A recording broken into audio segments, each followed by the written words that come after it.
আবারও অস্ত্র উদ্ধার মগরাহাট থেকে। গোপন সূত্রে খবর পেয়ে মগরাহাট থানার পুলিশ হানা দিয়েছে নির্দিষ্ট এলাকায়। এরপরেই 3টি ওয়ান শাটার সহ 13 রাউন্ড গুলি উদ্ধার করেছে মগরাহাট থানার পুলিশ। ঘটনায় দুজনকে গ্রেপ্তার করা হয়েছে। উল্লেখ্য, এর আগেও মগরাহাট থানা এলাকা থেকে একাধিক অস্ত্র উদ্ধার করা হয়েছিল।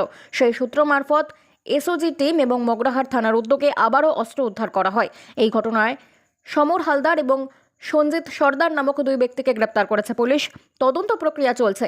এই ঘটনায় আরও কেউ যুক্ত আছে কিনা, কোথা থেকেই অস্ত্রগুলি আসছে, গোটা বিষয়ের তদন্তে নেমেছে মগরাহাট থানার পুলিশ।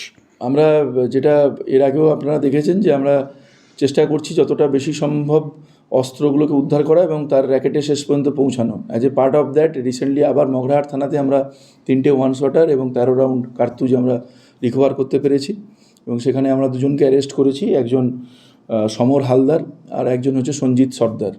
এদের দুজনের এগেনস্টেই প্রিভিয়াস ক্রিমিনাল অ্যান্টিসিডেন্টস আছে। আমরা তাদেরকে আরও ফার্দার আমরা এই ইনভেস্টিগেশনটাকে ক্যারি ফরওয়ার্ড করব। যে এটা যেটুকু আমরা এখন পর্যন্ত পেয়েছি এটাতে পুরনো পজিশন। 3টে যে ওয়ান শটার পেয়েছি, একজনের কাছ থেকে 2টো, একজনের কাছ থেকে 1টা। তো সেটা আরও যদি কিছু লিড পাই আমরা এটাকে আরও ফার্দার। বাংলা খবর, আপনার রাজনীতি, আপনার আওয়াজ।